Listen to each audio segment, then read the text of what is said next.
ओम हनुमान श्रीपदो वायुपुत्रो रुद्रो नघोजरः अमर्त्युर्वीरवीरश्च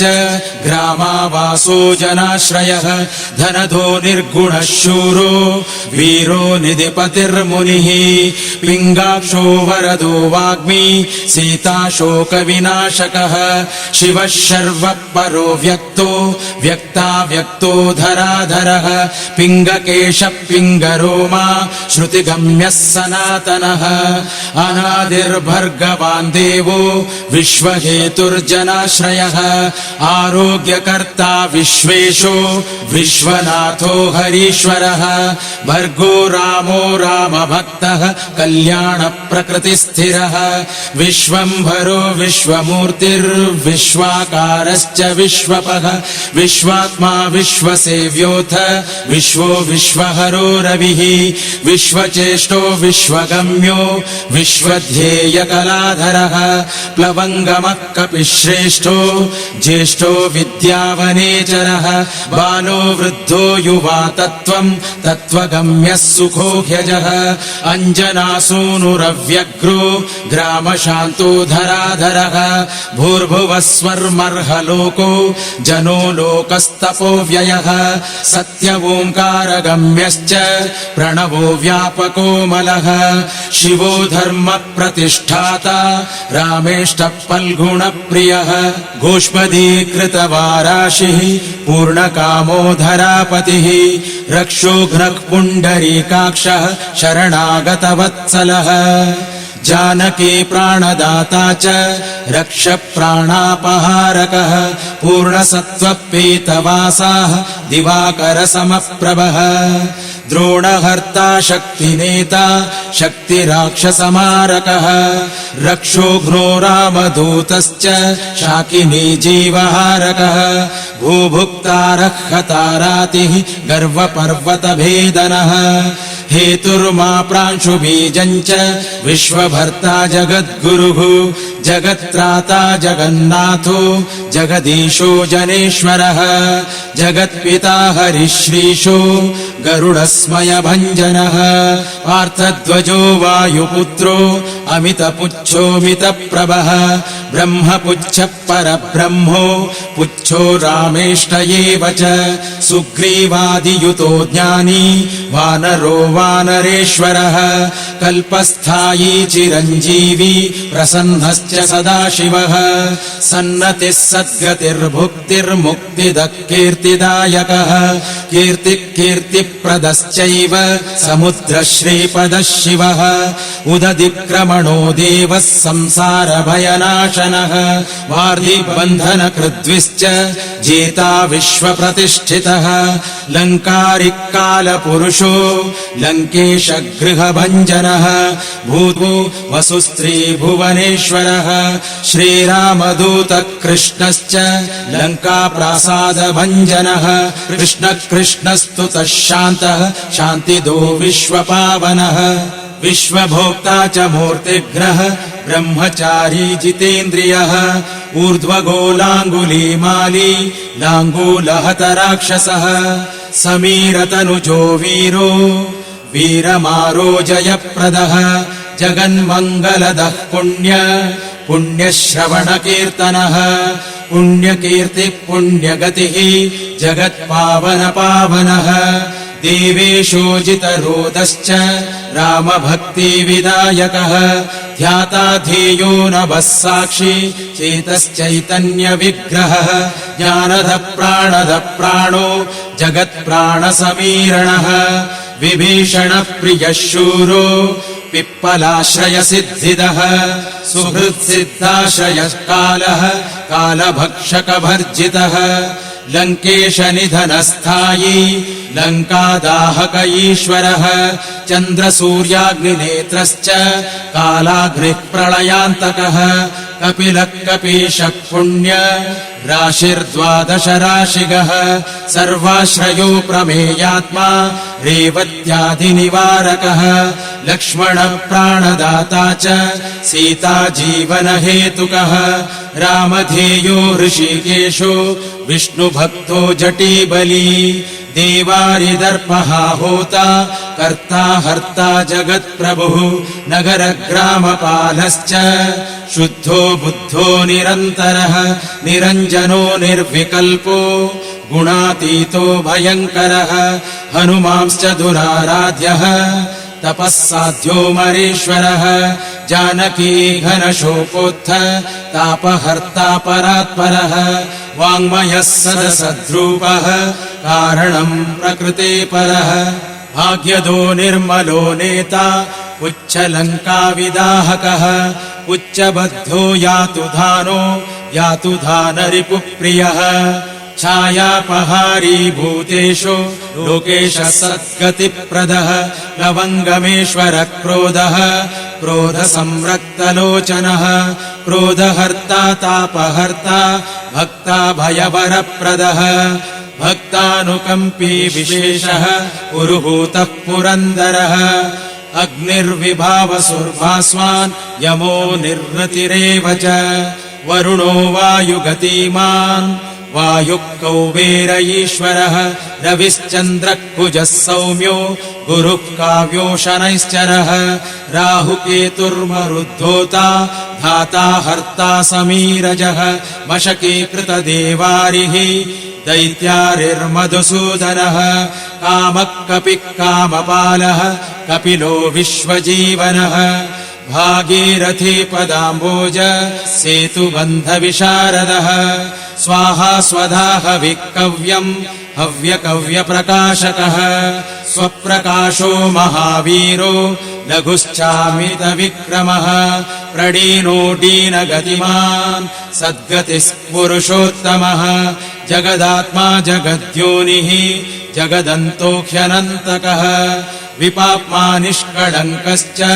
महान् महदहङ्कृतिः खं वायुः पृथिवी ह्यप् वह्निर्दिक्पालयेव च क्षेत्रज्ञक्षेत्रपालश्च पल्वलीकृतसागरः हिरण्मयः पुराणश्च खेचरो भूचरो मनुः हिरण्यगर्भः सूत्रात्मा राजराजो विशाम्पतिः वेदान्तवेद्योद्गीतश्च वेदवेदाङ्गपारगः प्रतिग्रामस्थितः साध्य स्फूर्तिदाता गुणाकरः नक्षत्रमालिभूतात्मा सुरभिः कल्पपादपः चिन्तामणिर्गुणनिधिः प्रजापतिरनुत्तमः पुण्यश्लोकपुरारातिर्ज्योतिष्मान् शार्वरीपतिः किलिकिल्यारवत्रस्त भूतप्रेतपिशाचकः ऋणत्रयः हरः सूक्ष्म स्थूलः सर्वगतः पुमान् अपस्मारहरः स्मर्ते श्रुतिर्गाथा स्मृतिर्मनुः स्वर्गद्वारप्रजाद्वारो मोक्षद्वारम् कपीश्वरः नादरूपः परब्रह्मा ब्रह्मा पुरातनः एको नैको जनः शुक्लः स्वयं ज्योतिरनाकुलः ज्योतिर्ज्योतिरनादिश्च सात्विको राजसत्तमः तमोहर्ता निरालम्बो निराकारो गुणाकरः गुणाश्रयो गुणमयो बृहत्कायो बृहद्यशाः बृहद्धनुर्बृहत्पादो बृहन्मूर्धा बृहस्वनः बृहत्कर्णो बृहन्यासो बृहन्नेत्रो बृहद्गणः बृहद्यत्नो बृहच्चेष्टो बृहत्पुच्छो बृहत्करः बृहद्गतिर्बृहत्सेव्यो बृहल्लोकफलप्रदः बृहच्चक्तिर्बृहद्वाञ्छा फलदो बृहदीश्वरः बृहल्लोकनुतो द्रष्टा विद्यादाता जगद्गुरुः देवाचार्यः सत्यवादी ब्रह्मवादि कलाधरः सप्तपातालगामी च मलयाचल संश्रयः उत्तराशास्थितः श्रीदो दिव्यौषधवशः खगः शाखामृगः कपीन्द्रश्च पुराणश्रुतिसञ्चरः चतुरो ब्राह्मणो योगी योगगम्यपरात्परः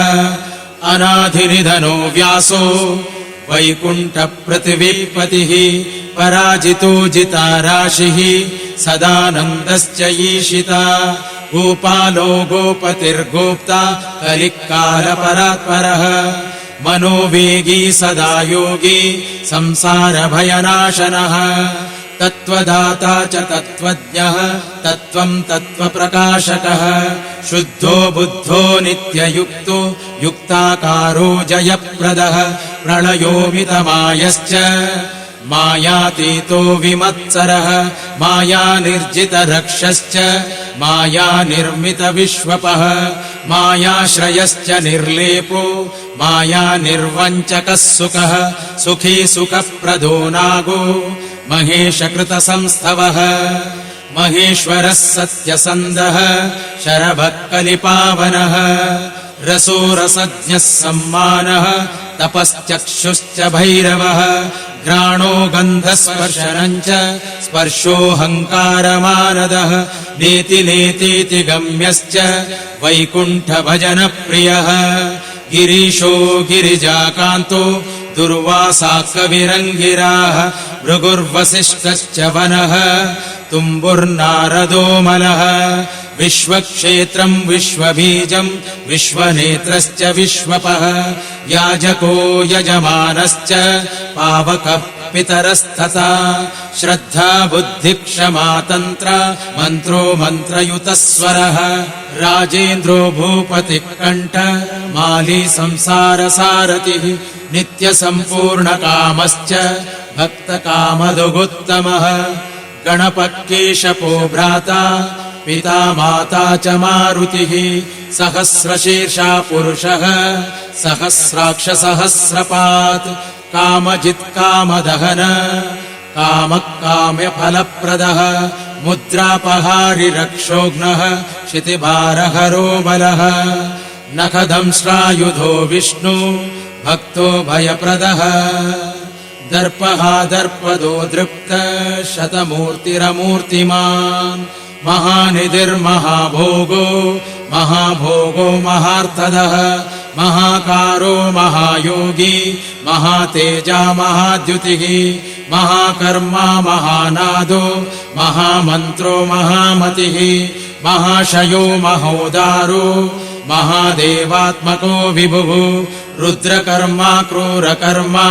रत्ननाभकृतागमः अम्भोधिलङ्घनः सिंहो नित्यो धर्मप्रमोदनः जितामित्रो जयः सामो विजयो वायुवाहनः जीवदाता सहस्रांशुः मुकुन्दो भूरि दक्षिणः सिद्धार्थः सिद्धिदः सिद्धिः सङ्कल्पः सिद्धिहेतुकः सप्तपातालभरणः सप्तर्षिगणवन्दितः सप्ताब्दिलङ्घनो वीरः सप्तदीपोरुमण्डलः सप्ताङ्गराज्यसुखदः सप्तमातृनिषेवितः सप्तलोकैकमकुटः सप्तहोतास्वराश्रयः सप्तचन्धोनिधिः सप्त छन्दः सप्तजनाश्रयः सप्तसामोपगीतश्च सप्तपातालसंशयः मेधावी कीर्तिदः शोक हरिदौर्भाग्यनाशनः सर्ववश्यकरो भर्गो दोषघ्नः पुत्रपौत्रदः प्रतिवादी मुखस्तम्भो दुष्टचित्तप्रसादनः पराभिचारशमनो दुःखघ्नो बन्धमोक्षदः नवद्वारपुराधारो नवद्वारनिकेतनः नरनारायणस्तुत्यो नरनाथो महेश्वरः मेखलीकवची खड्गी राजिष्णुर्विष्णुसारथिः बहुयोजनविस्तीर्ण पुच्छपुच्छहतासुरः दुष्टग्रहनिहन्ता च पिशाचग्रहघातुकः बालग्रहविनाशी च धर्मो नेता कृपाकरः उग्रकृत्योग्रवेगश्च उग्रनेत्रः शतक्रतुः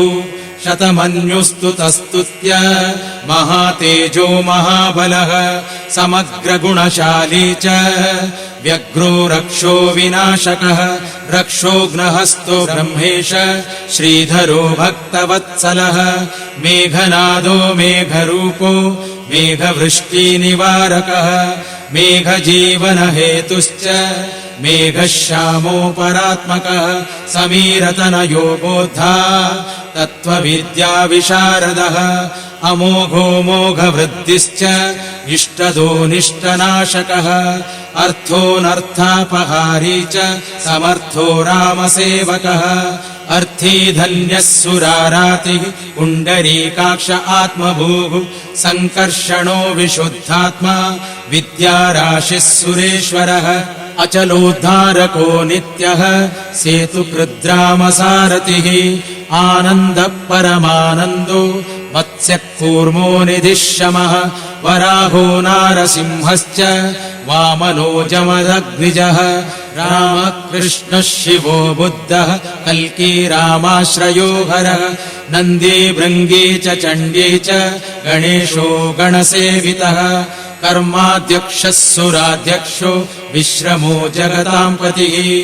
जगन्नाथः कपिश्रेष्ठः सर्वावासः सदाश्रयः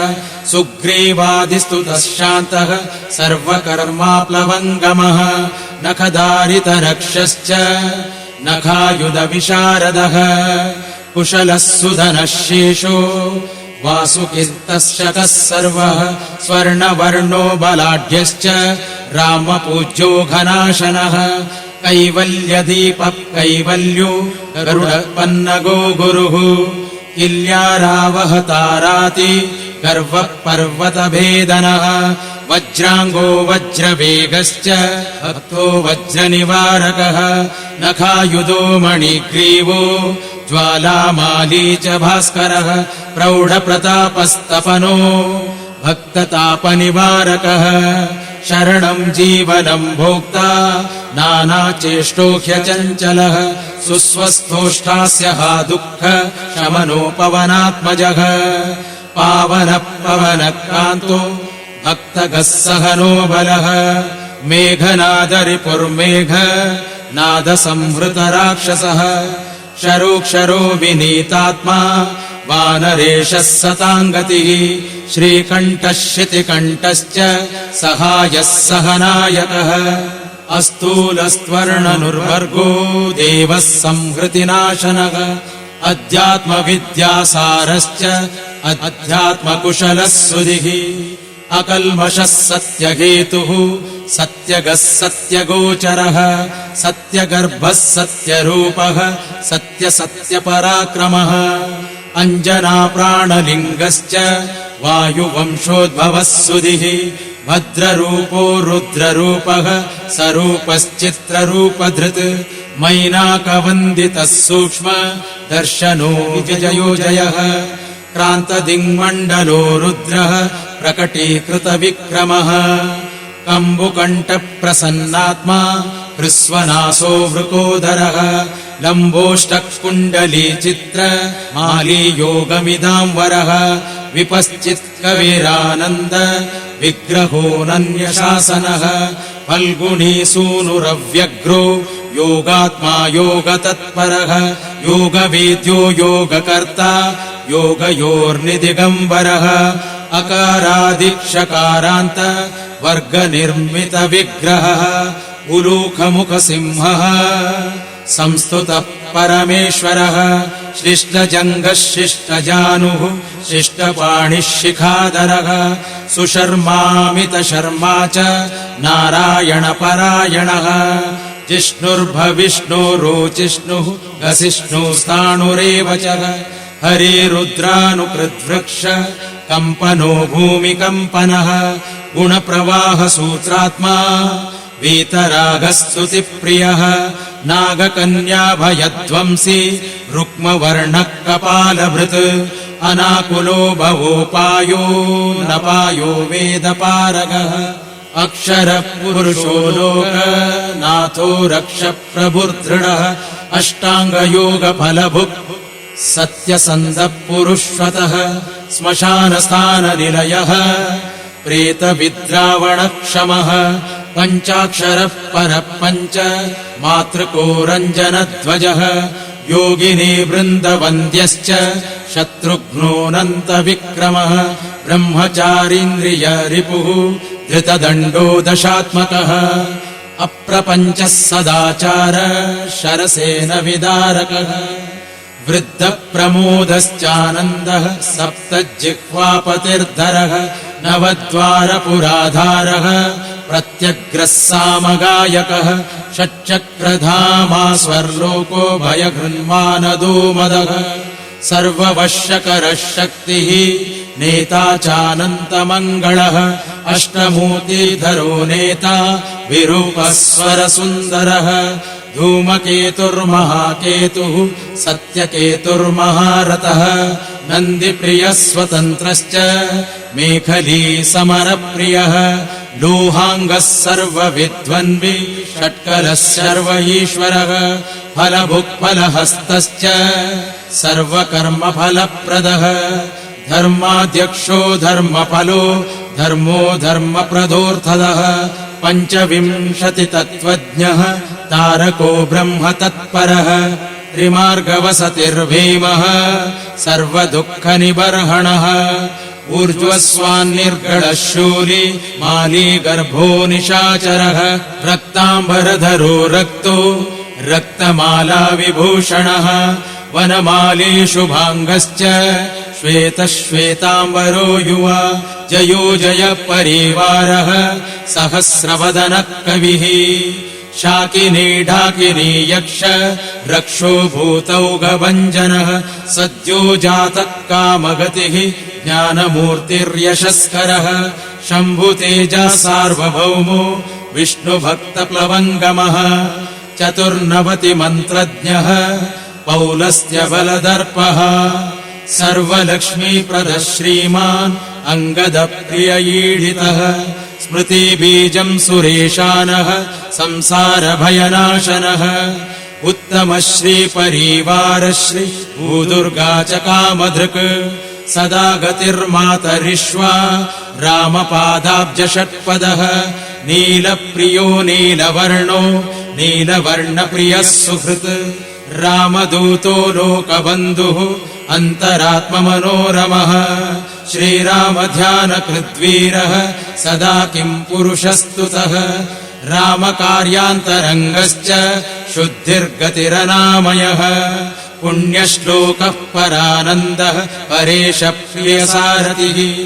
लोकस्वामी मुक्तिदाता सर्वकारणकारणः महाबलो महावीरः पारावारगतिर्गुरुः समस्तलोकसाक्षी च समस्तसुरवन्दितः सीतासमेत श्रीराम पादसेवाधुरन्धरः श्रीआञ्जनेयसहस्रनामस्तोत्रम् सम्पूर्णम्।